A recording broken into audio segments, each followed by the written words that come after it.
আসসালামু আলাইকুম। সকল জল্পনা কল্পনার অবসান ঘটিয়ে জামাত বিএনপির সকল ষড়যন্ত্র ব্যর্থ করে দিল।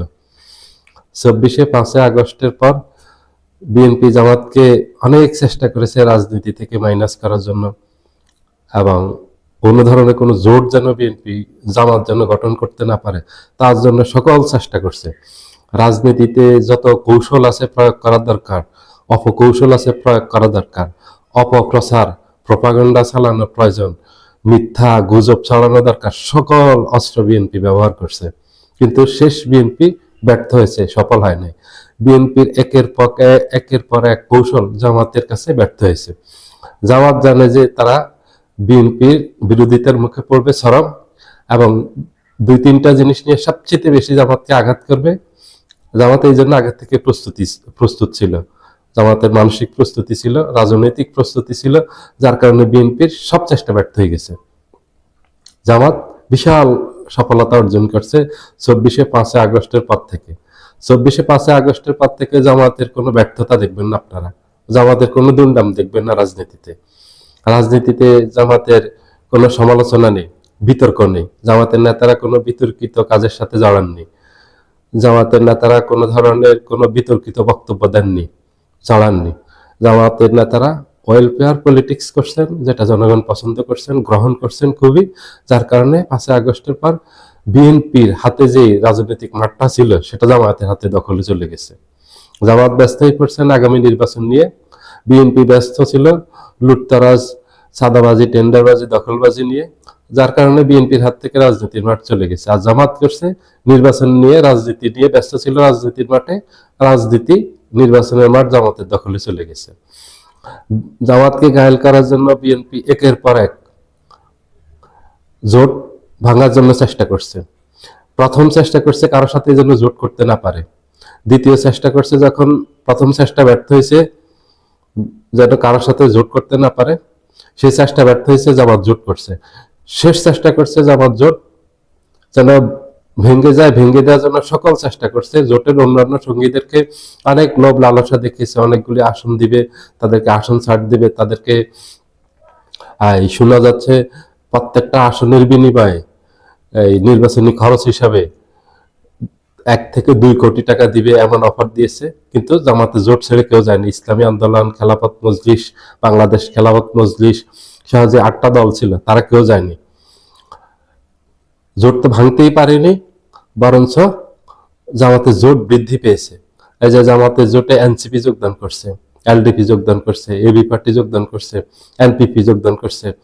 এখানে বিএনপি থেকে 3টা দল দুইটা দল বিএনপি থেকে বেরিয়ে আসছে। এলডিপি বেরিয়ে আসছে বিএনপি থেকে, এবং এনপিপি যেটা চেয়ারম্যান মুস্তাফিজুর রহমান ইরান, উনি অনেক আগেই বেরিয়ে আসছেন, গত 3 সপ্তাহ আগে উনি বিএনপি থেকে বেরিয়ে আসছেন, বেরিয়ে এসে জামাতের সাথে যোগ দিয়েছেন।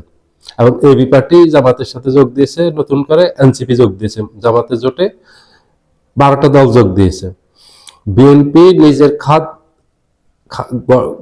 গর্ত করা, গর্তে বিএনপি নিজে পড়ছে। জামাতের জন্য যে গর্ত করছিল সেটাতে বিএনপি নিজেই পড়ছে। কারণ হলো জামাতে জোট ভাঙতে গিয়ে নিজেদের জোট ভেঙে গেছে। বিএনপি নিজেদের জোট রক্ষা করতে পারেনি। বিএনপি জোট থেকে অনেকগুলি দল বেরিয়ে গেছে, হাতে গোনা এখন কয়েকটা দল আছে, এবং এগুলি বাংলাদেশে খুবই ক্ষুদ্র দল, যাদের তেমন একটা বাংলাদেশে পরিস্থিতি নেই, দলের পরিস্থিতি নেই, দলের নামও জানে না, অনেকে দলের প্রতীক জানে না, অনেকে দলের এই যে প্রধান কে, চেয়ারম্যান কে, দলের মূল নেতা কে তাই চিনে না, জানে না। তো ওরকম নাম সর্বস্ব কিছু পার্টি বিএনপির সাথে আছে। বড় যে রাজনৈতিক দলগুলো বাংলাদেশের সবচেয়ে বর্তমানে যে বড় দলগুলো, সবগুলি দল জামাত জোটে আছে। বর্তমানে যেহেতু আওয়ামী লীগের রাজনীতি নিষিদ্ধ, সন্ত্রাসী সংগঠন হিসাবে আওয়ামী লীগের রাজনীতি নিষিদ্ধ, আওয়ামী লীগকে বাদ দিয়ে যে বড় রাজনৈতিক দলগুলো বর্তমানে আছে তারা সবগুলি জামাত জোটে। বিএনপি জোটে খুবই ক্ষুদ্র জোট। বিএনপি জোট ভেঙে গেল, জোট বড় করতে পারেনি। বিএনপি জামাত জোট ভেঙে দিতে চেয়েছে, সেটা পারেনি। বিএনপি চেষ্টা করেছে জামাত যেন জোট গঠন করতে না পারে, সেটা পারেনি। বিএনপি শেষ চেষ্টা করছে, প্রাণ চেষ্টা করছে এনসিপিকে বিএনপির সাথে নেওয়ার জন্য, সেখানেও ব্যর্থ হয়েছে। বিএনপির একের পর এক কৌশল ব্যর্থ হয়েছে। বিএনপি এখন চরম হতাশায় ভুগতেছে। কারণ হলো বড় কোনো জোট সঙ্গী নেই। এনসিপি তাদের সাথে নিতে পারলে চব্বিশের অভ্যুত্থানের যে নায়ক তারা হলো এনসিপিতে। এখন বৈষম্য বিরোধী যে ছাত্র আন্দোলনটা ছিল, তারা তো তাদের ওই সংগঠন বিলুপ্ত করে এনসিপি গঠন করছে। নাহিদ ইসলামরাই তো চব্বিশের অভ্যুত্থানের নায়ক, তাদের নেতৃত্বেই তো চব্বিশের অভ্যুত্থান ঘটছে, শেখ হাসিনা বিদায় নিয়েছে। এই সাইনবোর্ডটা অনেক চেষ্টা করছে বিএনপি ব্যবহার করার জন্য, কিন্তু শেষমেশ বিএনপি সফল হয়নি। বিএনপির কৌশলের কারণে, বিএনপির ভুল অনেক কৌশল ছিল যার কারণে পারেনি, জামাত সফল হয়ে গেছে। রাজনীতিটা এমন নেই, আপনি যদি ভুল কৌশল অবলম্বন করেন তাহলে রাজনীতি হেরে যাবেন আপনি। বিশেষ করে নির্বাচনের সময় এসে যদি কৌশলে ভুল করেন তাহলে আগামী সরকার গঠন করা আপনার জন্য কঠিন হয়ে যাবে। নির্বাচনের সময় কোনো অবস্থাতে কৌশলে ভুল করা যাবে না, এটা যেই দলই করবে, এটা বিএনপি করুক, জামাত করুক, জাতীয় পার্টি করুক, এনসিপি করুক, এই সময় যদি সঠিক সিদ্ধান্ত নিতে না পারে, যদি ভুল সিদ্ধান্ত নেয়, তাহলে দলে বিপর্যয় নেমে আসে। দল শুধু পরাজিতই হয় না, দলের ভবিষ্যৎ রাজনীতি হুমকির মুখে পড়ে। এটা যে কোনো দলের রাজনীতির জন্য এটা হুমকি হয়ে দাঁড়ায় এই নির্বাচনের সময় ভুলগুলো।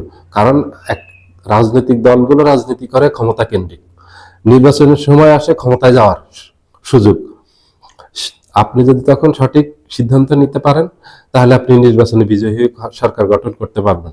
তার মানে হলো আপনার রাজনীতি সফল এবং আপনার রাজনীতির ভবিষ্যৎ আছে। নেতাকর্মীরা আরো চাঙ্গা হবে, দল ছেড়ে যাবে না, দল ভাঙবে না।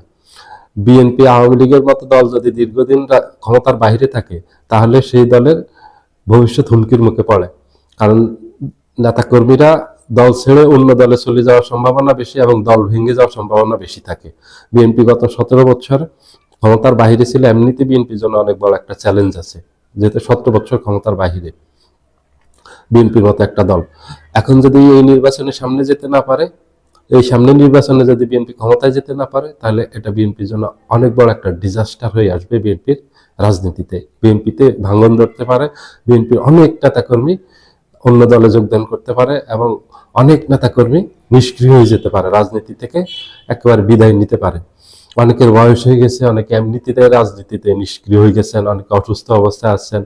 মানে এক কথা হলো বিএনপির সব দিক থেকে খুবই ব্যাপক ক্ষতির মুখে পড়বে রাজনীতি যদি সামনের নির্বাচনে আসতে না পারে। এই জন্য নির্বাচনের সময় আপনাকে অন্য সময় যে ভুলগুলি করেন সেগুলি আপনার রিকাভারি দেওয়ার একটা সময় পাবেন, কিন্তু নির্বাচনের সময় আপনি এটা রিকাভারির কোনো সুযোগ পাবেন না, সময় পাবেন না। হাতে নির্বাচনের সময় খুব কম সময় থাকে এবং নির্বাচনের সময় সঠিক সিদ্ধান্ত নিতে হয় অনেক ভেবেচিন্তে।